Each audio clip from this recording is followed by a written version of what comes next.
बिस्मिल्लाहिर्रहमानिर्रहीम। आज हम करेंगे इंशाअल्लाह unit 6 Ayesha's first day at school. So ये यूनिट है विजन 3 बुक का, यूनिट 6, उसके 4 पार्ट्स हैं। तो आज हम इंशाअल्लाह पहला पार्ट करेंगे, Ayesha's first day at school. सही है? सही है बच्चों? जी। Ayesha's first day at school, this is part 1। सही है? So Aisha was going to school for the first time tomorrow. So Aisha was going. अब ये देखें, ये है past continuous tense, यानी आयशा जा रही थी। was आ गया ना, तो was का क्या मतलब हुआ? जा रही, past हो गया यानी थी। सही है? Ayesha was going to school यानी स्कूल की तरफ, for the first time tomorrow, पहली दफा जा रही थी। फॉर द फर्स्ट टाइम मतलब पहली दफा, टुमारो मतलब आने वाला कल। सही है? She was running about the house in excitement, वो भाग रही थी, अबाउट द हाउस यानी पूरे घर में भाग रही थी। रनिंग अबाउट द हाउस, ये जुमला किस लिए यूज होता है बेटा? Running about the house in excitement, यानी वो भाग रही थी उधर उधर पूरे घर के अंदर। अबाउट द हाउस मतलब पूरे घर में। इन एक्साइटमेंट, एक्साइटमेंट का मतलब है खुशी। खुशी के वजह से। सही है? और जोश की वजह से बहुत ज्यादा वो खुश थी। Carrying the water bottle mother had brought for her, carrying मतलब उठाए उठाए भाग रही थी। कैरी करने को कहते हैं उठाने को। जैसे होता है ना, कैरी, कैरी ऑन लगेज, यानी जो आप लेकर जाते हैं, कैरी, कैरी करने वाला, हाथ में उठा के जो चीज करते हैं ना, उसको कैरी कहते हैं।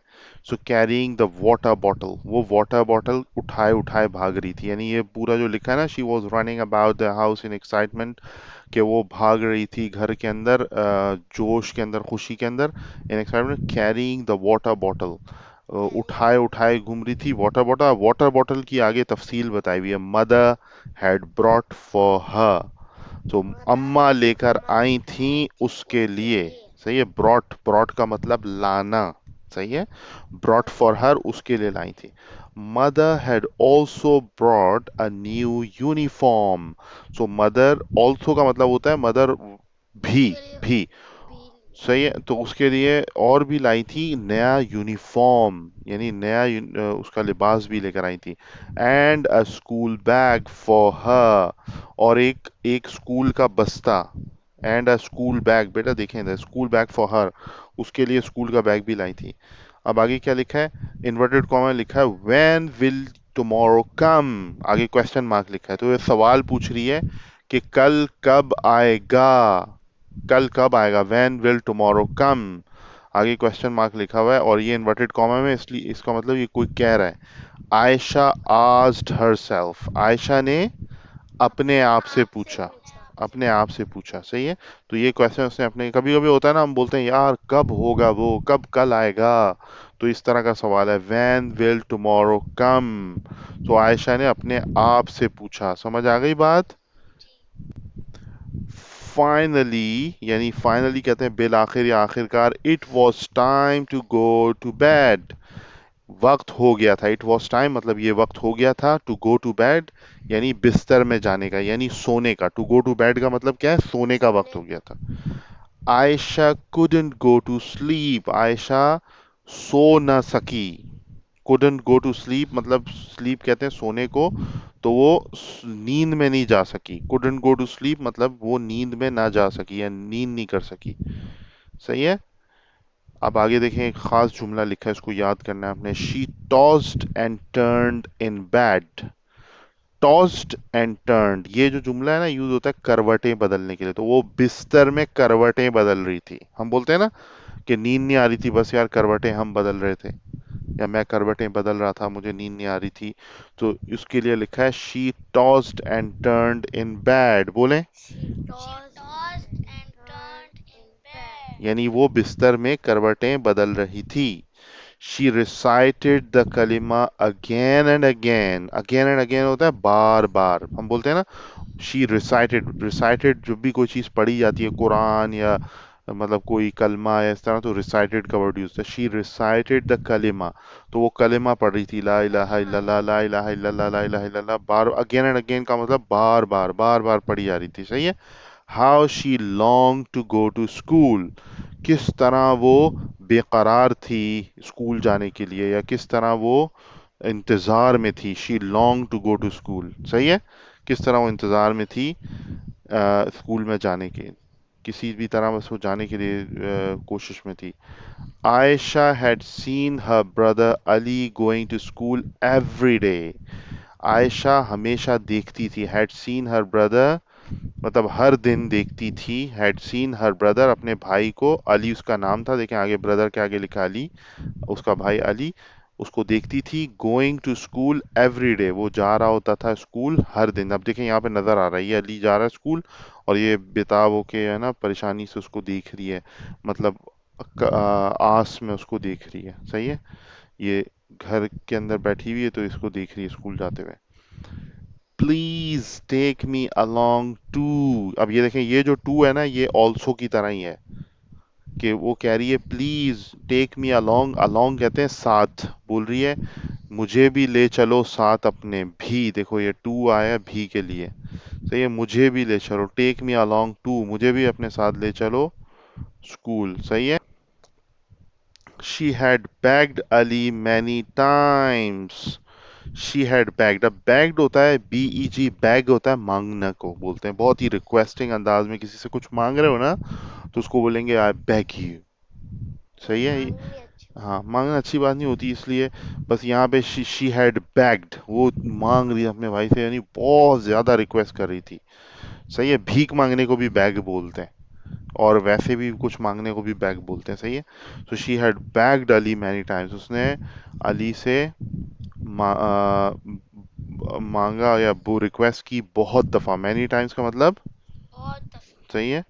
यू आर टू यंग, अब देखें आगे क्या लिखा हुआ है, एक्सक्लेमेशन मार्क, ये वाला मार्क देख रहे हैं, इसको कहते हैं कौन सा mark, exclamation. Exclamation mark. You are too young, you are too young का मतलब तुम बहुत छोटी हो, यू आर टू यंग, ये जो टू लगा दिया ना यहाँ पे, टू का कुछ और मतलब है, भी नहीं है यहाँ पर, यहाँ टू यंग का मतलब तुम बहुत छोटी हो, बोलो you are too young, you are too young. सही है। Small children don't go to school, small. छोटे बच्चे, small children don't, do not go to school मतलब नहीं जाते स्कूल को, सही है। Don't go to school, Ali had replied, अब देखें ये पूरा इन्वर्टेड कॉमा में यहाँ से लेकर यहाँ तक, तो ये पूरा जो जुमला है ना, ये पूरी जो बात है ये कही है किसने, अली ने। अब देखें आगे उसकी तफसील भी लिखी है, अली हैड रिप्लाइड, आगे और भी तफसील लिखी है, ट्राइंग टू एक्ट इम्पोर्टेंट, यानी अली ने जवाब दिया कोशिश करते हुए कि वो खास है कोई ना, एक्ट इम्पोर्टेंट मतलब अपने आप को बड़ा अहम बताते हुए, कि हम बड़े हैं, हम जाते हैं, आप तो छोटी हैं, तू यू आर टू यंग, बच्चे नहीं जाते बड़े जाते हैं, इस तरह ना। तो इसको क्या कहते हैं, he is trying to act important, कोई भी इस तरह की हरकत करे तो क्या बोलेंगे, ही इज ही और she trying to is trying to act important, he is trying trying to to act act important, he is trying to, he is trying to act हाँ बस इसका ये ही मतलब इज है ट्राइंग कि टू उर्दू में act नहीं बोलते सादे लफ्जों में, इतरा रहा है वो, बहुत जो है ना शो ऑफ कर रहा है, बड़ा है ना, वो होशियार बनने की कोशिश कर रहा है, सादे लफ्जों में नहीं कहते, वो बड़ा जो है ना अहम बन के दिखा रहा है, तो he is trying to act important, सही है। चलो इधर आ जाओ।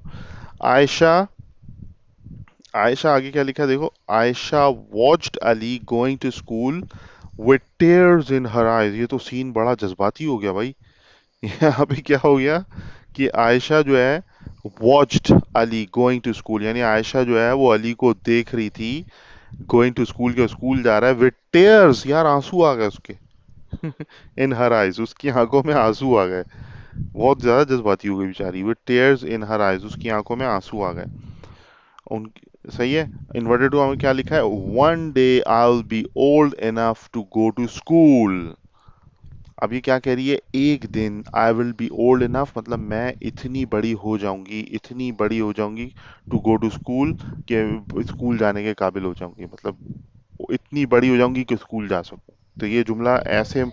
हाँ 3 साल की है तो। बस जितने की भी, पता नहीं 5-6 साल की, मतलब वॉट एवर एज, जो भी एज वहां पे चाहिए होती है ना, इसके इस इलाके में पता नहीं कहाँ रहती है.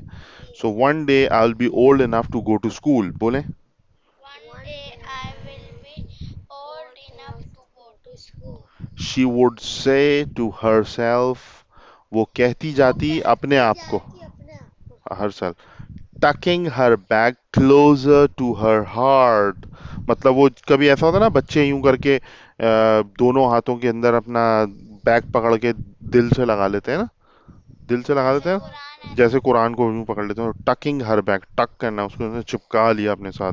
हर बैग, अपने बैग को, क्लोजर टू हर हार्ट मतलब अपने दिल के करीब. सही है.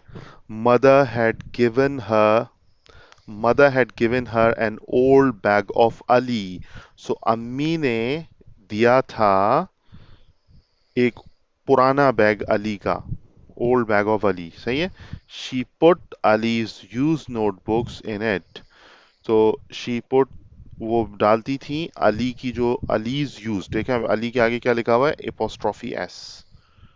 समझ रहे हैं बात, ये देख रहे हैं ये गौर से, इसके आगे एपोस्ट्रॉफी लगा हुआ है, एपोस्ट्रॉफी एस. तो इसका मतलब होता है अली की. यूज्ड मतलब इस्तेमाल शुदा.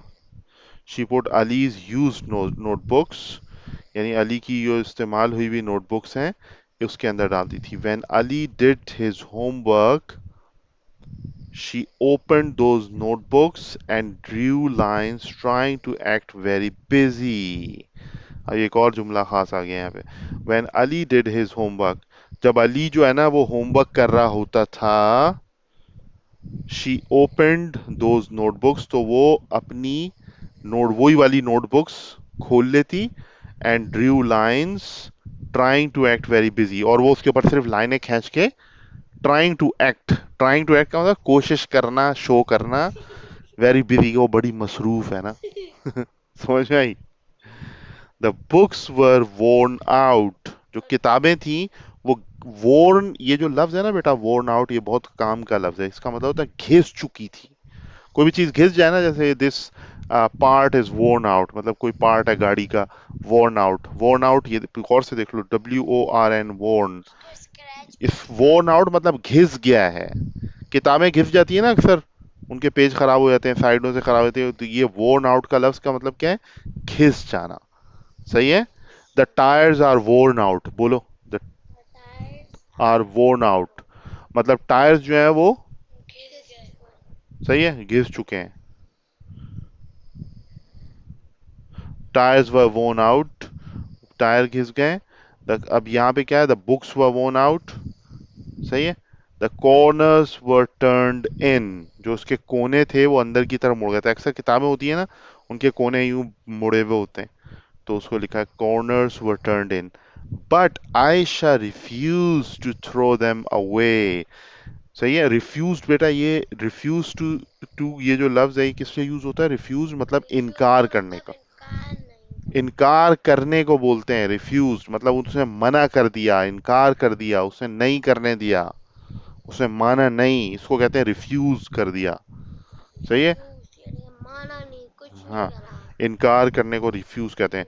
सो इनकार ये क्या लिखा हुआ है यहाँ पे, देखो गौर से. But Ayesha refuse to throw them away. तो आयशा ने किस चीज से रिफ्यूज किया था, किस चीज से इनकार किया था, उसको थ्रो देम अवे मतलब उसको फेंक देने से. कहते हैं ना, throw it away, it's throw it it's away. Gone, it's it's damage, just throw this part away, और just throw this you know appliance away, मतलब इस चीज को फेंक दो, ये खत्म हो गई है, घिस गई है ना, ऐसे बोलते हैं ना.